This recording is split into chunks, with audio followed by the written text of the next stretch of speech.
Bismillahirrahmanirrahim. Assalamualaikum warahmatullahi wabarakatuh. Nama saya Lina Liana binti Haji Ahmad Adni. Saya merupakan pelajar tahun ke-5 Universitas Andalas. Belajar dalam kedokteran. Nak cerita sikit macam mana pengalaman gempa bumi tanggal 30 September 2009. Waktu kejadian saya sedang di ward, ENT ward. Sedang ada discussion sebab besok ada presentation. Lepas tu dalam pukul 5.30 waktu Indonesia Barat, goyang gempa agak kuat dan agak lama. So far setelah hampir 5 tahun kat sana, itu yang paling kuat lah, memang pernah rasa. Dia sebenarnya tak terlalu kuat, 7,6. Kita orang pernah rasa 8,3 skala Richter, tapi tak menyebabkan kerusakan yang lebih kuat daripada gempa yang kali ni sebab dia punya duration kurang selama yang kali ni. Seterusnya lepas tu dah goyang-goyang tu larilah, yang kita orang cuba selamatkan diri. Susah nak jalan, pening, susah nak jalan lah, tapi kuatkan dirilah sebab kat situ kebetulan bangsal ward ENT ward tu dekat dengan generator hospital. So takut meletup kan sebab dia dah agak berasap. Lari, lepas tu semua patient pun dah keluar, and then dia dah reda, kita orang check balik ward. Satu patient dia tak boleh jalan kan, so dia stay in ward lah sepanjang tu.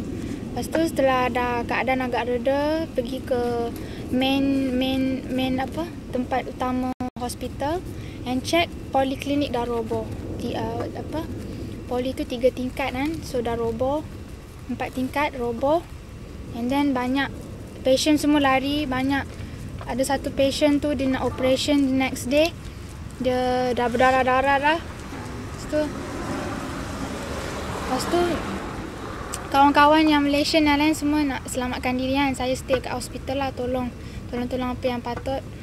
Sampai malam saya kat hospital, tolong sampai rescue team dia dah sampai, baru saya pergi balik. Lepas tu the next day kawan-kawan kata ada airlift kan, Ministry of Defence yang akan settlekan kita orang punya balik ke Malaysia. Tunggu dekat kampus, kumpul dari petang sampai malam. Dalam pukul 10 malam kita orang berangkat ke airport. Dari airport pergi ke Subang. Sampai Malaysia dalam pukul 8.30 pagi. Itulah. 6.30 pagi. Itu je. Sampai kampung tengah hari. Makan-makan dulu. Lapar 2 hari tak makan ni? Lapar 2 hari. Makan tapi tak baik. Macam mana suasana di Padang? Suasana kacau lah. Orang semua sibuk nak selamatkan diri kan. Sebab tahu pusat gempa dari laut. So kita orang takut tsunami. Kalau dah tsunami semua tempat hospital tu, tempat kampus, tempat kebanyakan student semua dekat kawasan merah. Kawasan merah tu maksudnya kawasan bahaya. Kalau kena tsunami memang kita orang kena dululah. So semua nak selamatkan diri ke kawasan hijau. Semua ramailah, semua jalan-jalan jam, semua nak pergi selamatkan diri, bawa barang masing-masing kan. Kalau dekat hospital tu suasana dia sangat menyedihkan, memilukan dan susah nak digambarkan lah dengan kata-kata kan. Banyak kematian, banyak yang cedera, banyak kerusakan. Macam mana nak tolong orang dengan keadaan yang seminimal mungkin kan. Dengan nak hilangkan emosi, nak tolong orang kan. Keadaan genting tapi kita kena tenangkan orang tu susah. Macam itulah. Sebagai bakal doktor? Sebagai bakal doktor, sebenarnya pengalaman macam tu sangat membantu dalam karier ke depan. Macam mana kita kalau ada bencana after this, macam mana nak handle kan. Primary care dia macam mana. Lepas tu, yang bestnya kan, personally baru masuk clinical year kan.